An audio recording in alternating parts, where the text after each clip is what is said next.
reserved asset.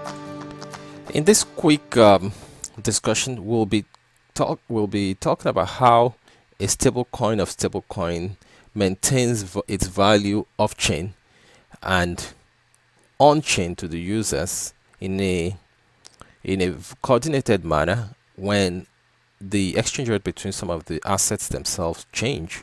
How do you, for instance, if you have maybe you have 10 Toros in your account, and what you deposited initially to get those 10 Toros were 10 naira, right? Okay, because the Toros are made to peg to the naira, so anytime you have 10 Toros, you always know it's worth 10 naira. What about if what you deposited in your account was in dollars, equivalent of 10 naira at the time, and you now have 10 Toros? What happens when the dollar gains in value? Because the Toro is pegged to the naira, when you eventually withdraw, you're going to be withdrawing the equivalent of 10 naira. So the value of what you have when you withdraw will not be less than $10, right? It's the same will happen in euro and any of the other assets. So a stablecoin can only promise to be pegged to one of the assets. In the case of Libra, there was discussion, and I saw presentation where they tried to address this kind of thing, and they were trying to create a basket of currencies where it was kind of like an exchange. It was like a fund, basically, like an exchange traded fund, and the value will be pegged to the fund as a whole. And of course, it seems like this direction has been scrapped right now. But really, the way the Toros will function is it would really be pegged only to one asset. So if it was pegged to the naira, the customers will always know that when they have 100 Toros, however way they generated the Toros, off-chain reserve of it is going to be in naira, meaning if there's dollars that was deposited to create those Toros, those dollars must be will be converted to naira.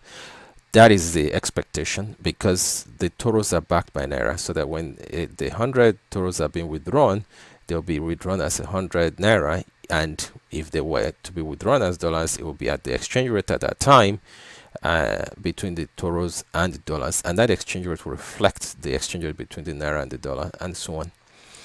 Now, that decision is also of which specific currency the Toros will be pegged again is something that will be made by the node operators. At this time, because most of the farmers and customers are holding their assets in naira, so most of them will have an intuitive feel for when they have 100 naira, they always know they'll get 100 Toros, right?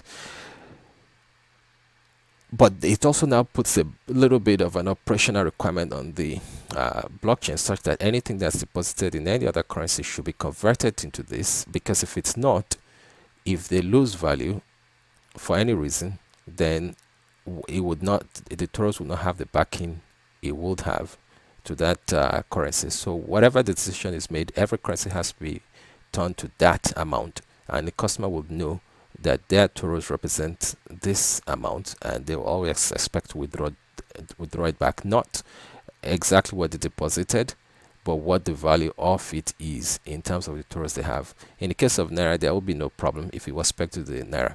In the case of the dollars, and that was what they deposited, and if the Toros were pegged to the dollar, then that will be what they will withdraw. Now, if the Toros were pegged to the dollars, but in the application, the customer sees its value in the currency that they expect, and the dollar is always appreciating with respect to naira, then the customer will actually be happy most of the time, because in almost most scenarios, the amount of Toros they hold when it's converted to naira and shown on the application field as what they have in worth in Toros in naira, it usually will be going up just from them holding it whenever the dollar increases to the naira. So this is just a quick explanation of how a basket of currency will work in this scenario. As opposed to maintaining a fund, it's a choice of one of them to which the Toro will be pegged against, and then the peg will float correctly between all of them, such that the asset is still balanced off chain by what is on chain.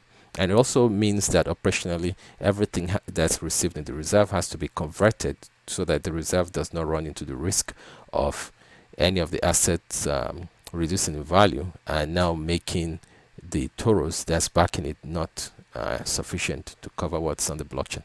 I hope this has been explained, but some of this can be also addressed in questions and answers. Maybe it will be more clear. But as this is operated also, there will be other videos where this will be explained even a little bit better. Since Toro supports several assets to be imported into the reserve, it prompts us to bring up a conversation on reserve management, the management of the reserve. Let's look at two scenarios, right? In all cases, for ease of adoption, what is displayed to end users is in their local currency.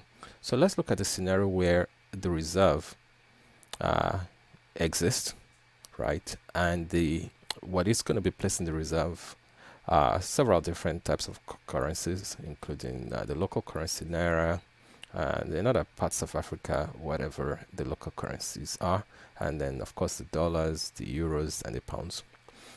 Okay, in this scenario here, the Toro, where the Toro is set as a naira stable coin, which means it always has parity with the naira. In the scenario where a customer deposits 100 naira in the reserve, then they would get exactly 100 Toros. Okay. Now let's look at a situation where the reserve is converted and saved off-chain reserve, right? Is saved in dollars. So the equivalent amount will be $0.212. Or it could simply be left in naira. But what if the customer had deposited dollars, right? Then what would actually be the case is the customer would get 100 Toros, and what would be in the reserve would be $0.212766, which of course could be converted to naira. But let's assume the reserve allows itself to be stored in the currency most likely to not depreciate. So here, if the dollar now appreciates to the naira, what would be in the reserve will still be the same amount in dollars, but the value of it would be 102 if the dollar appreciates to 480 from 470. So the reserve actually does grow just by appreciation because it's stored in a slightly less deflationary currency. And if the Toros are one-to-one to the naira, the Toros will just stay as 100 Toros.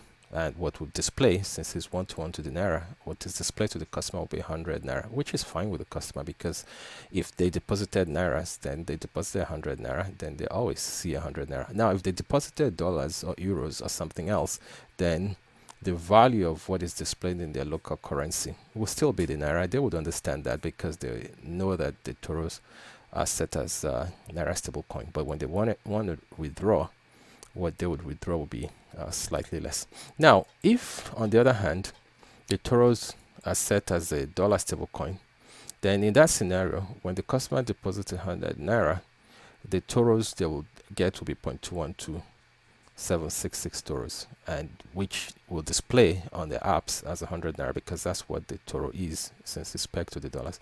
Now, if the dollar appreciates, right, then that dollar will still be the same, but its value in naira will be 102.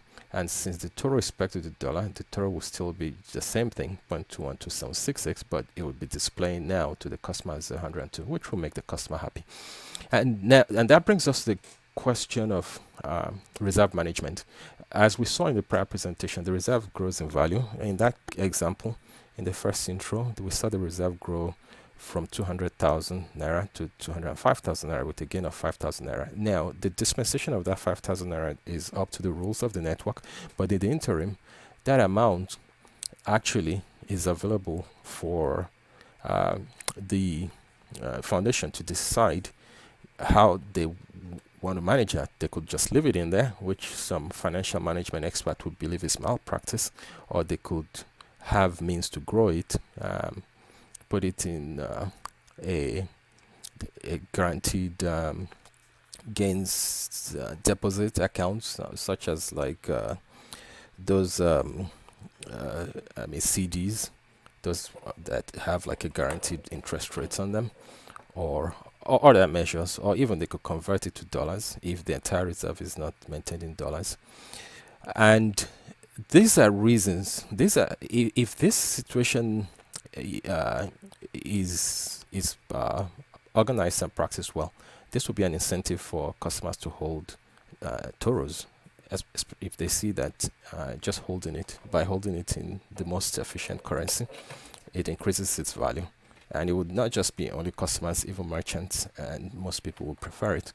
And in another presentation, we'll talk about various ways to have everyone that participates in the Toro network gain from participating in the network, have an incentive to participate in the network.